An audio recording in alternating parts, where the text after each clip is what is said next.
Bienvenidos un día más a misderechos.club, el podcast en el que hablamos sobre los derechos que tienen las personas enfermas o lesionadas, presentado por mí, que soy Jorge Campmany, abogado.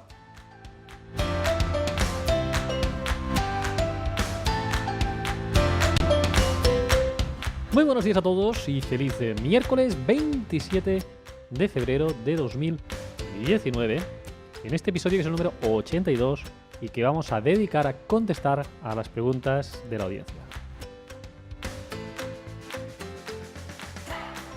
¿Qué tal? ¿Cómo estáis? Espero que estéis muy bien. En el episodio de hoy, como decía, vamos a contestar a las preguntas de la audiencia, pero como siempre antes os quiero recordar que si no lo habéis hecho aún, pues que os podéis registrar en nuestra página web. Si entráis en la página en misderechos.club, ahí tenéis un cajetín de suscripción donde podéis poner vuestro correo electrónico y también vuestro nombre y recibiréis las novedades de todos los podcasts que vayamos publicando. Ya sabéis que cada martes hacemos una entrevista y los miércoles hacemos un episodio divulgativo y algunos miércoles pues contestamos a preguntas. También podéis seguirnos en Facebook, en nuestra página en misderechos.club y entrar en este grupo que tenemos de esta comunidad, en grupo misderechos.club, en Facebook también, que solicitando invitación podréis pues acceder a un grupo en el que somos ya casi 300 personas que compartimos pues las experiencias que vamos viviendo alrededor de la solicitud de derechos pues, relacionados con las enfermedades, con lesiones, etc.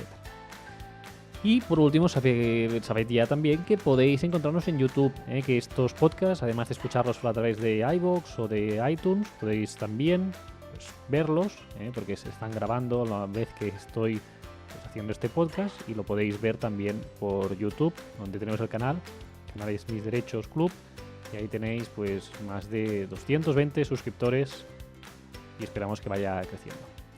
Y ahora ya sin más, después de la introducción que hacemos siempre, vamos a empezar a contestar a las preguntas de la audiencia. Y para ello, como siempre, pues lo que necesito es que empiece esa entradilla de las preguntas, que ya sabéis que es muy al estilo de Perry Mason.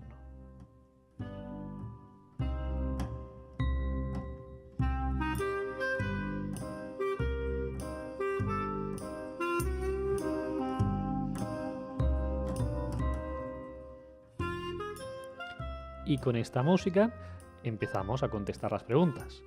Ya sabéis dónde podéis preguntar, en el canal de YouTube, que tendrán preferencia para incentivar que crezcan los suscriptores y que haya más comentarios en YouTube. Después podéis hacer las preguntas en nuestra página web, en misderechos.club. En los comentarios de cada episodio pues podéis dejar preguntas. Y también a través de la plataforma de iVoox podéis dejar ahí pues vuestro comentario, que también lo leeremos en este tipo de episodios. Bien, si os parece, empezamos ya. Vamos a empezar con estas preguntas. En este caso, pues la primera pregunta nos la hace Vicente y dice lo siguiente. Es a través de YouTube.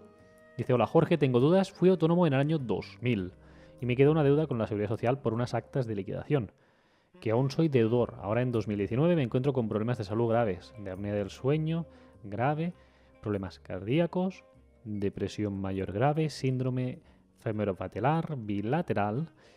Cotizo en régimen general 22 años en reconocimiento médico. Me quisieron tramitar una incapacidad. No acepté y me dieron apto pero con restricciones. Ahora estoy de baja laboral por depresión mayor grave y el médico me ha vuelto a proponer solicitarme la incapacidad. La he vuelto a rechazar por miedo a no cobrar la incapacidad por deudas de hace 20 años con la Seguridad Social. Mi pregunta es, ¿puedo cobrar una incapacidad por estar en régimen general y la deuda con la Seguridad Social ser de un periodo de régimen de autónomos antiguo? Muchísimas gracias. Bien, Vicente, gracias por la pregunta que nos formulas y la respuesta es que te van a exigir que pagues esa deuda antes de poder cobrar la pensión de incapacidad si la tramitas. Lamentablemente esto es así, si se tiene deudas pues se tienen que pagar. Lo que puedes hacer es lo siguiente. Si tú no haces nada y te reconocen una incapacidad, te van a obligar a pagar de golpe esa deuda, de forma que si no la pagas de golpe no empezarías a cobrar la incapacidad. Pero la otra opción es lo que yo siempre recomiendo. Cumplimos el requisito para que nos puedan dar la incapacidad si estamos al corriente de pago.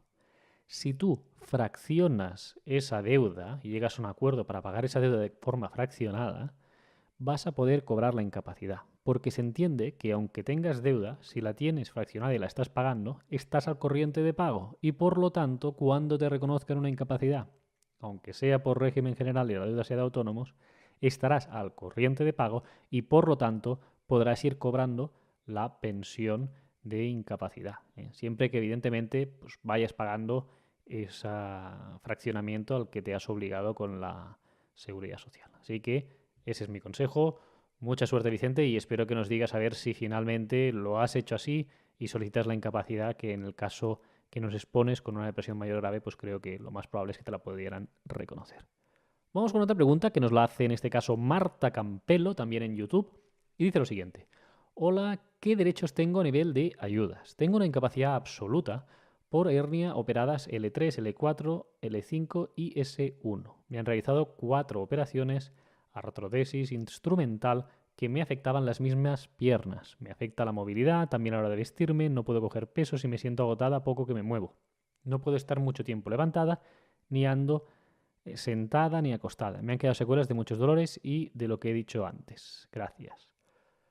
Bien, a ver, con una incapacidad absoluta tienes pues una pensión, en este caso, contributiva, que esto ya lo sabes, y también tienes reconocida pues, por ley la discapacidad. La ley de autonomía del paciente también, perdón, de autonomía de dependencia, lo que dice es que se asimila al 33% de discapacidad. Y por lo tanto tienes esas ayudas también genéricas a personas con discapacidad, es decir, acceso a facilidad de becas para los hijos, también la posibilidad de tener una serie de beneficios fiscales en la compra de vivienda, en compra de vehículos, también en cuanto a las herencias, ¿no? Si recibes algún tipo de herencias, pues también tendrás un beneficio mayor, etcétera. Hay muchísimos beneficios. Yo lo que te recomiendo es que vayas a la Consejería de Bienestar Social y Familia de tu comunidad autónoma y ahí podrás ver pues todos los derechos que tienes con el reconocimiento de una incapacidad laboral que conlleva un grado de discapacidad.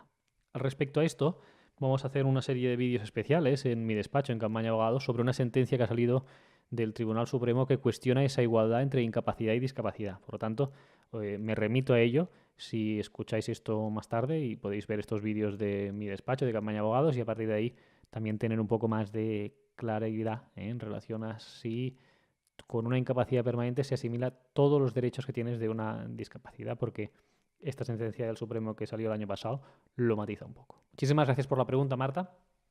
Vamos con la siguiente pregunta, que nos la hace en este caso Manuel, en los comentarios de nuestra web. Y dice lo siguiente. Hola, tengo condromalacia grado 4 en la rodilla izquierda. En la resonancia, bueno, en la radiografía, perdón, dice que pone que tengo displasia moderada del surco troclear. He tenido como 8 luxaciones, tengo 30 años, 11, casi 12 cotizados. Estoy un año de baja. Mi abogado me dice que está seguro que pasaré el tribunal médico y me dejarán una minusvalía. Me han echado de mi trabajo por mi pierna, lo estoy pasando bastante mal. ¿Crees que me dejarán minusvalía? Muchas gracias por todo de antemano. Bien, muchas gracias, Manuel. En este caso, con una contropatía grado 4 en la rodilla, esto lo que quiere decir es que ya no tienes cartílago que una el fémur a la rótula, ¿no? Y entonces esto lo que hace es que tengas un dolor muy importante. Normalmente este tipo de casos son tributarios de prótesis de rodilla, es decir, que pues, lo más probable es que te acaben poniendo una prótesis en la rodilla y que en estos casos, si tú tienes una profesión que requiere esfuerzo físico, que requiere estar de pie, moviéndote arriba abajo, etcétera, pues en este caso lo más probable es que te puedan reconocer una incapacidad laboral para esa profesión. Sería siempre una total para la profesión habitual si requiere de esfuerzo físico. Si te lo está mirando tu abogado, yo te diría pues que en ese caso sí que lo comentes con él, que también tendrá un conocimiento más profundo de la materia, pero lo más probable es que, ya te digo, que te reconozcan una incapacidad permanente total para esa profesión y que, por ende, pues tengas ese reconocimiento del 33% de discapacidad. Si lo que quieres es solicitar la discapacidad, la minusvalía que dices, en este caso puedes también tramitarla y seguramente también llegarías a ese 33%. Eso ya depende del baremo de aplicación del Real Decreto 1971 del año 99, que aplicando unas tablas pues se vea si te pueden o no reconocer un grado de discapacidad para alcanzar ese mínimo del 33%. Muchísimas gracias por tu pregunta, Manuel. Y vamos con otra pregunta nos la hace Blanca en este caso y dice lo siguiente. Hola, me llamo Blanca.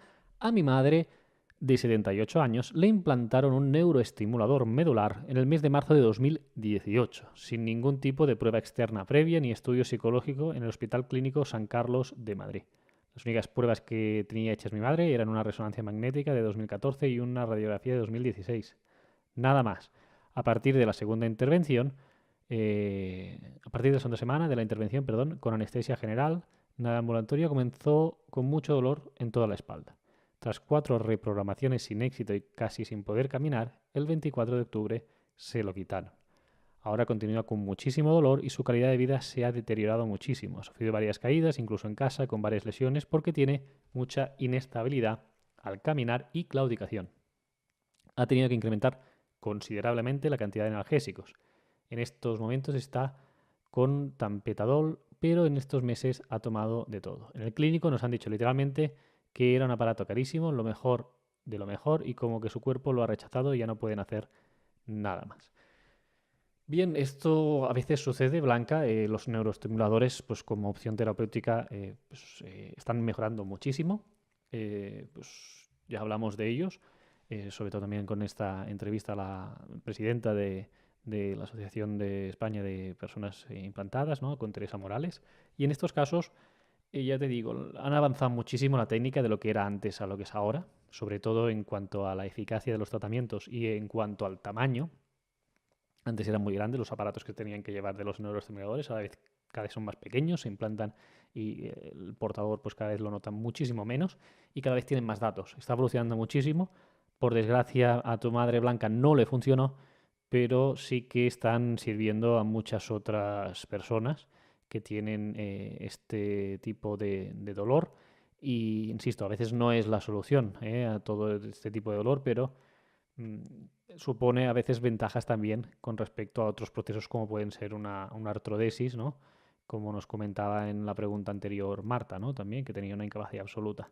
Entonces, ya te digo, sentimos mucho que en este caso a tu madre no le haya servido. También hay gente que no le sirve, pero que, insistimos, que en la actualidad se está mejorando muchísimo y esperemos que mejore aún más este tipo de tratamientos para que le sirva a muchísima más gente recuperar algo de calidad de vida. Así que un abrazo enorme para ti y para tu madre, que esperemos que se pueda recuperar pronto y que pueda estar mejor de esos dolores tan intensos que tiene en la espalda. Bien, y hasta aquí las preguntas que hemos hecho durante estas 3 semanas. Insistiros, ha bajado un poco el volumen de preguntas, pese a que las visitas en la página web y las escuchas del podcast han subido. Por lo tanto, aprovecho este instante para animaros a todos a preguntar. Tenemos muchísimas preguntas, por ejemplo, en el canal de YouTube del despacho de Campaña Abogados.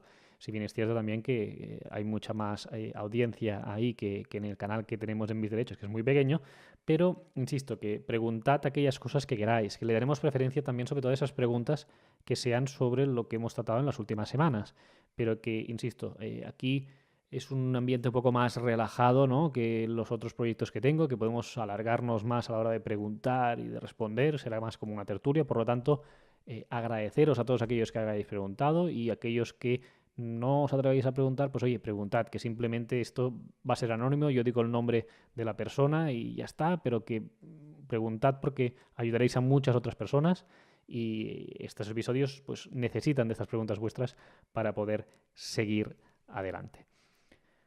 También, como siempre, vamos a hacer un apartado de agradecimientos. En este caso, pues nos lo hace esta semana el seleccionado de Leonor y dice: me ha encantado la entrevista ya que me ha aclarado algunas dudas, pues tengo roto el supraespinoso y estoy en espera de operación.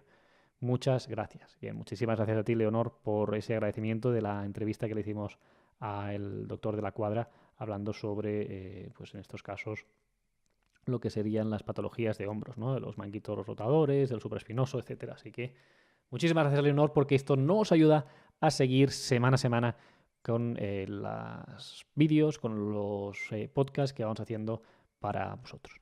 ¿Y qué tenemos para la semana que viene? Pues para la semana que viene tenemos una entrevista con el doctor Muñoz para hablar sobre la artritis reumatoide. Una entrevista súper interesante. La verdad es que me lo pasé muy bien en esa entrevista y en los momentos anteriores con el doctor Muñoz, así que os la recomiendo para hablar sobre esta enfermedad, la artritis reumatoide. Y el miércoles, en el episodio divulgativo del miércoles, vamos a hablar sobre la pérdida de visión. Ya vimos en otros episodios pues el glaucoma, tuvimos en otros episodios hace tiempo también el honor de poder contar entre nosotros para hacer una entrevista a la doctora Rondo sobre el glaucoma, que también os la recomendaré en ese episodio, pero que, insisto, vamos a hablar sobre esta enfermedad, sobre la pérdida de visión, que no es que sea una enfermedad en sí, sino una consecuencia que puede ser de muchas enfermedades, pero insisto que es un tema que es recurrente, que no solo es el glaucoma el que provoca esa pérdida de visión aguda, por lo tanto lo hablaremos en el episodio del miércoles que viene. Así que muchas gracias a todos, animaros para hacer esas preguntas y que cada 3-4 semanas podamos hacer estos episodios contestando preguntas. Muchos ánimos a todos, muchas gracias, que tengáis un feliz miércoles y nos escuchamos aquí el martes que viene con el doctor Muñoz en nuestra entrevista.